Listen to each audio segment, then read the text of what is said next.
नमस्कार। चलिए आज एक बहुत ही खूबसूरत भोजपुरी भजन को समझते हैं।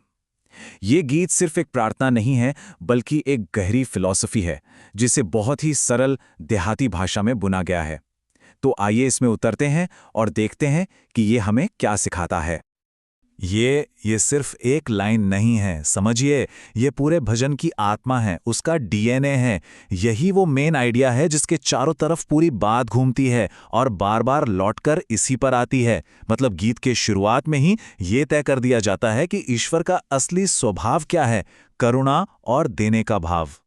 तो भजन का पहला हिस्सा शुरू होता है एक बहुत बड़ी घोषणा के साथ। ये सिर्फ तारीफ नहीं है, ये एक दावा है कि भगवान की शक्ति आखिर काम कैसे करती है। और यही दावा उस पूरे तर्क की नींव रखता है जिसे ये भजन आगे साबित करने वाला है। इन दो शब्दों को समझना बहुत जरूरी है। करुणा निधान का मतलब है करुणा का एक ऐसा खजाना, एक ऐसा सागर जो कभी खाली ही नहीं होता। और जगत के दाता का मतलब है कि वो सिर्फ इंसानों को नहीं, बल्कि पूरी दुनिया, हर एक जीव को देने वाले हैं। तो सवाल ये है कि भजन इस बड़े दावे को साबित कैसे करता है। ये शुरू होता है भगवान की शक्ति को बताकर। ये लाइनें कहती हैं कि वो किस्मत का रुख मोड़ सकते हैं और आने वाली मुसीबत को टाल सकते हैं। ये उनके दयालु स्वभाव का पहला सबूत है कि शक्ति का इस्तेमाल तोड़ने के लिए नहीं, बल्कि बचाने के लिए होता है। अब ये तो हुई बड़ी बड़ी बातें, लेकिन इन्हें जमीन पर उतारने के लिए, इन्हें सच साबित करने के लिए, ये भजन हमें एक बहुत जबरदस्त कहानी की याद दिलाता है। तो यहां पहली कहानी का मंच तैयार होता है। एक महान भक्त है, गजेंद्र, हाथियों का राजा। अपनी पूरी ताकत के बावजूद वो एक मगरमच्छ के जबड़ों में फंस गया है। ये एक ऐसी हालत है जहां न ताकत काम आ रही है, न पदवी। ये सबसे बड़ी मुसीबत का पल है। इस भजन की खूबसूरती इसकी सादगी में है। देखिए कितने कम शब्दों में भगवान के एक्शन को दिखा दिया गया है। कोई लंबा चौड़ा ब्यौरा नहीं, बस सीधा नतीजा। ग्राह यानी मगरमच्छ खत्म और भक्त बच गया। ये जो तुरंत नतीजा है ना, यही ईश्वर की शक्ति और करुणा को दिखाता है। और इसी पल को हम गजेंद्र मोक्ष के नाम से जानते हैं। ये हमें क्या सिखाता है? यह सिखाता है कि जब कोई भक्त बिल्कुल बेबस होकर सच्चे दिल से पुकारता है तो उसकी आवाज़ सुनी जाती है। ये ईश्वरीय कृपा का एक बहुत बड़ा उदाहरण है। और देखिए, जैसे ही ये कहानी खत्म होती है, भजन फौरन अपनी मेन लाइन पर वापस आ जाता है। ये दोहराव एक कोरस की तरह है जो कहानी के सबूत को वापस मेन बात से जोड़ता है कि वो सच में करुणा के सागर हैं। अच्छा, अब आगे बढ़ते हैं। अगला हिस्सा हमें यह बताता है कि करुणा सिर्फ बचाने में नहीं है, बल्कि भक्ति का सम्मान करने में भी है।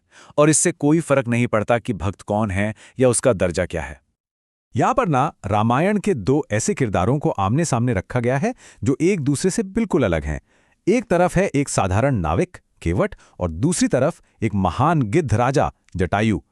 एक का समाज में क्या दर्जा है और दूसरा तो इंसान भी नहीं है।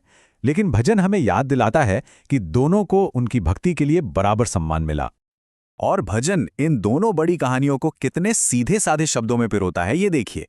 ये दिखाता है कि कैसे भगवान ने एक भक्त के प्रेम को स्वीकार करने के लिए अपने पैर धुलवाए और दूसरे भक्त की निस्वार्थ सेवा के लिए उसे अपने दिल से लगा लिया। तो ये भजन कह क्या रहा है?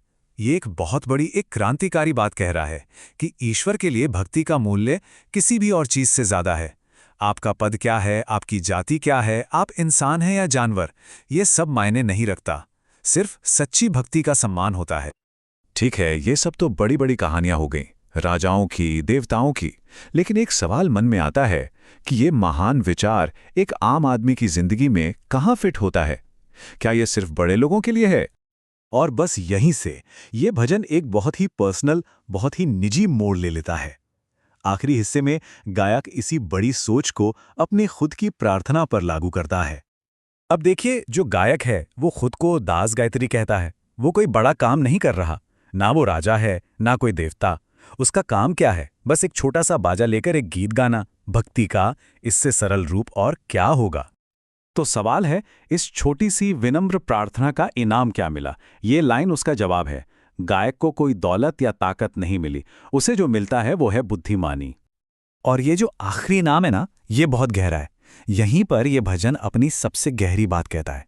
सबसे बड़ा तोहफा कोई भौतिक चीज नहीं, बल्कि ज्ञान और समझ है। करुणा का वो सागर आखिर में ज्ञान देता है। और आखिर में भजन अपनी आखिरी लाइन से खत्म होता है, जो एक तरह से पूरी बात का सार है, एक निचोड़ है। ये एक आखिरी जोरदार घोषणा है।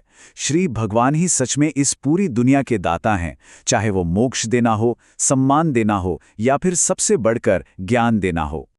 तो जब हम इस पूरे भजन को समझते हैं तो हमारे मन में एक आखिरी सवाल रह जाता है कि अगर इस दुनिया की, इस ब्रह्मांड की सबसे बड़ी ताकत जोर जबरदस्ती या क्रूरता से नहीं बल्कि करुणा से काम करती है, तो फिर असली ताकत का मतलब ही क्या है?